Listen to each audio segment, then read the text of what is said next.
Bueno, vamos a ver este primer ejercicio adicional de la lección 2, ¿verdad? Es un ejercicio de determinar la fuerza resultante de varias fuerzas que llegan, o por lo menos en este caso salen de un mismo punto, ¿verdad? Este sería el punto, no tiene nombre, pero bueno, acá lo tenemos con el puntero, y entonces sería una fuerza de 150 libras, que claramente está en el tercer cuadrante, ¿verdad? Porque apunta hacia abajo. Una fuerza de 80 libras que claramente está en el cuarto cuadrante y cuyo ángulo es 30 grados con respecto al eje X. Y una fuerza de 120 libras que también está en el cuarto cuadrante. Sin embargo, su ángulo resultante, su ángulo con respecto al eje X, perdón, es 75. ¿Verdad? Hay que tener cuidado de no usar 45. ¿Verdad? Entonces, por ejemplo, algo que me gustaría mencionar en este video, que tal vez lo mencionaré luego cuando resuelvo este ejercicio, es que así como es claro que estas están en el tercer y cuarto cuadrante, esta está más bien en el cuarto, ¿verdad? No está en el segundo, porque recuerden que existe la línea de aplicación de esa fuerza, y realmente siempre el origen lo tenemos que poner donde inicia la fuerza. Entonces esa fuerza realmente es esta que voy a poner acá, camuflada, ¿verdad? Es esta fuerza que está aquí. Entonces, es una fuerza de cuarto cuadrante, ¿verdad? Eso será importante. Muy bien. Entonces, bueno, vamos a resolver entonces, como decíamos, este ejercicio. Vamos a aprovechar este espacio para resolverlo acá mismo, ¿verdad? En vista de que quitemos este momentáneamente.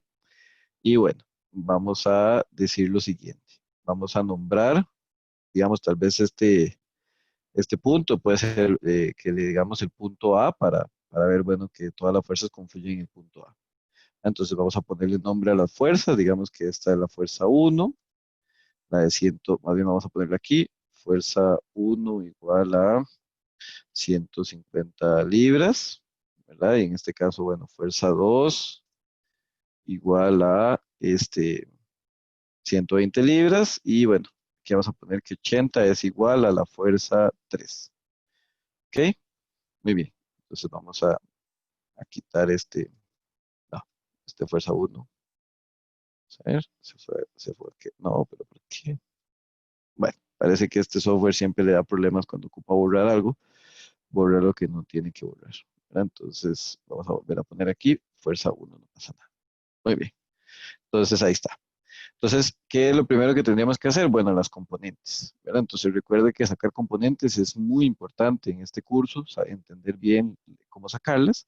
Entonces decimos que la fuerza 1x, ¿verdad? Es igual a la fuerza uno en magnitud por el coseno del ángulo, que en este caso es 40 grados. ¿Verdad? Recuerde que esta componente yo igual la voy a poner positiva porque cuando yo hago las sumatorias es que considero los signos de estar en el primero, segundo, tercer cuadrante.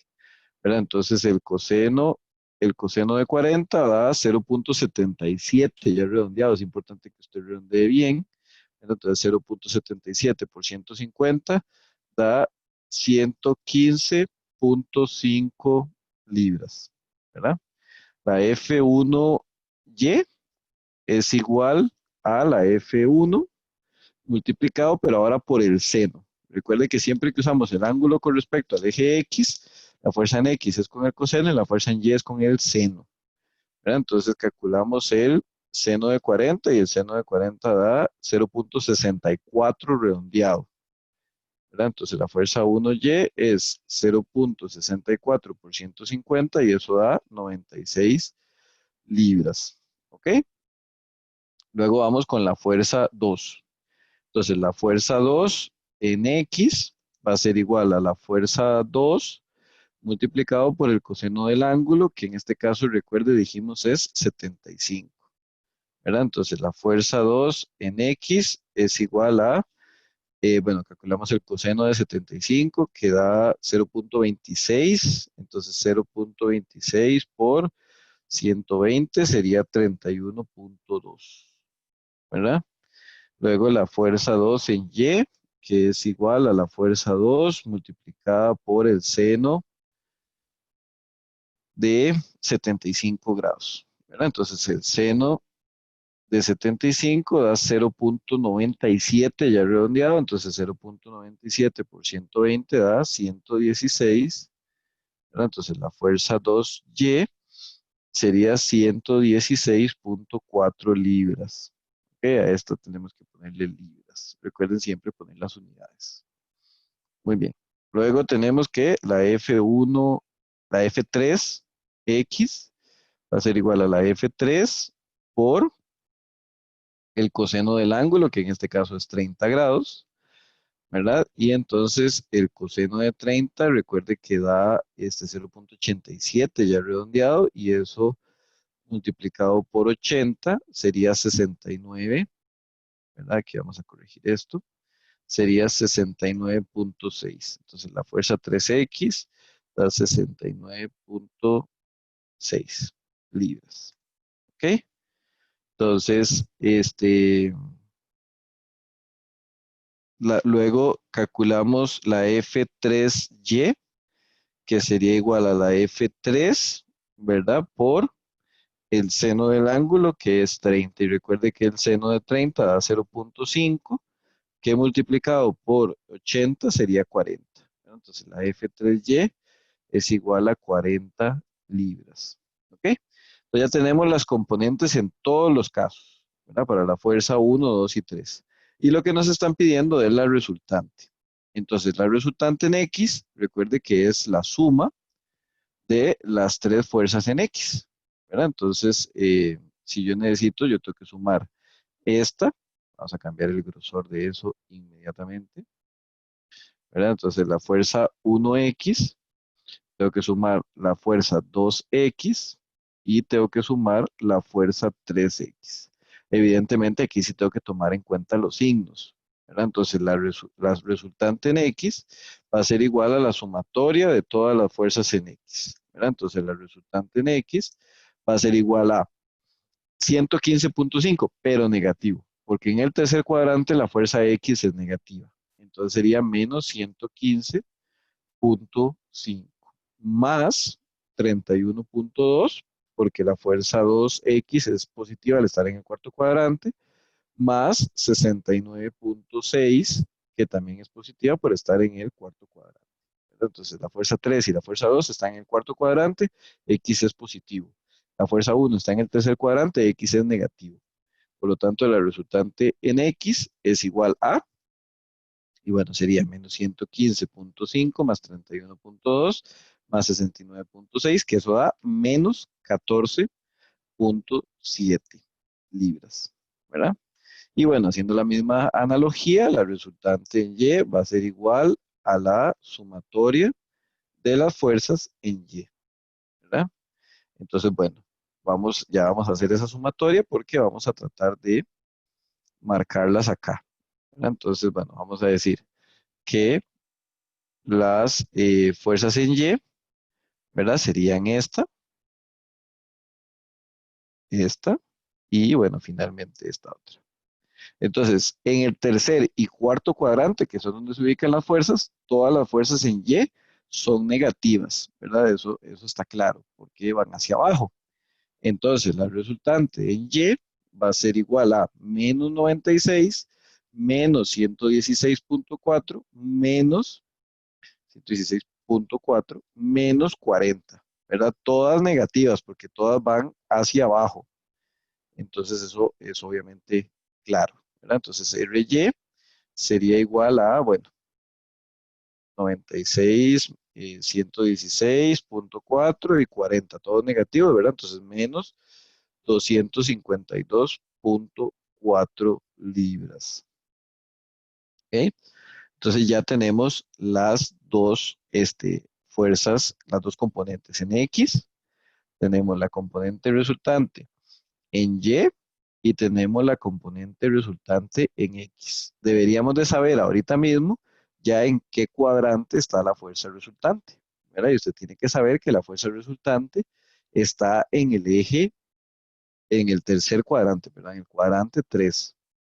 ¿Ok? Y es una fuerza que está muy cercana al eje Y, ¿verdad? Entonces una fuerza muy vertical, eh, digamos casi hacia abajo, porque vean que la componente en X es muy pequeñita en comparación a la componente en Y. Pero estamos hablando que es menos, es como apenas, digamos, esto es como casi 20 veces más grande, ¿verdad? Como unos 18 o algo así de veces más grande. Entonces es súper vertical la fuerza. Y hacia abajo porque es negativa y hacia la izquierda en X porque es negativa. Entonces la fuerza sin hacer nada, sabemos que está en el tercer cuadrante. Ahora probablemente nos vayan a pedir la magnitud, ¿verdad? Entonces recuerde que la fuerza resultante va a ser igual a a una raíz pitagórica, es decir, la raíz de las componentes al cuadrado, ¿verdad? De la suma de las componentes al cuadrado. Entonces lo que sería Rx elevado al cuadrado más Ry elevado al cuadrado, ¿verdad? Que recuerden que el elevado al cuadrado lo representamos con el acento este circunflejo del francés, que el elevado en general. Entonces esto está elevado al cuadrado. Entonces la R, ¿verdad? La fuerza resultante ya es igual a la raíz y entonces, bueno, sería, metemos de una vez en la calculadora la raíz de 14.7. Recuerden meterlo, si lo pone negativo, meterlo entre paréntesis para que no le afecte el resultado. Y 252 también, ¿verdad? Entonces le tiene que dar 252.83 ya redondeado, ¿verdad? Libras. Ese sería la resultante. ¿Ok? ¿Y cómo sería el ángulo? Bueno, el ángulo se obtendría a través de el ángulo se obtendría a través de la tangente inversa, ¿verdad? Entonces recuerde que, bueno, vamos a ponerle a ese ángulo, le podemos llamar, qué sé yo, cita, ¿verdad? Entonces, estaba buscando aquí el carácter, ¿verdad? Entonces decimos que el ángulo cita va a estar dado por la tangente a la menos uno, a la tangente a la menos uno, y yo siempre hago esta raíz como, ¿verdad? Siempre es RY entre Rx, ¿ok? Siempre Y entre X. Y siempre lo hago en valor positivo, ¿verdad? Entonces, cita en este caso estaría dado por la tangente a la menos uno de el valor de Y, que es 252.4, dividido entre el valor de X, que es 14.7. Entonces, en este caso, yo lo hago en la calculadora y bueno, cita me da la tangente inversa de 252.4 dividido entre 14.7 y eso da básicamente 86.67 grados. Era bastante, ¿se acuerda que habíamos dicho que era bastante vertical hacia abajo, ¿verdad? Porque el ángulo es casi 90. ¿Ok? Y esto es al tercer cuadrante, ¿verdad? Entonces, por eso lo metemos aquí positivo los dos para que siempre nos dé un ángulo entre 0 y 90 e indicamos claramente en qué cuadrante está. Por lo tanto, la respuesta que la vamos a poner acá abajo de la pregunta determine las fuerzas resultantes, bueno, en las siguientes dos figuras, pero en este caso, para esta, entonces dice que la fuerza resultante R, ¿verdad? R va a estar dada por 252.83 libras con un ángulo de 86.67 grados al tercer cuadrante, ¿verdad? Esa sería la respuesta para este ejercicio. Y recordando que lo que estamos dando es una fuerza vectorial, por lo tanto R es un vector. Entonces, ese sería, digamos, tenemos que hacerle una flechita encima de la R para representar que es un vector, ¿verdad? Sería el vector R. Y bueno, con eso ya tenemos resuelto este ejercicio.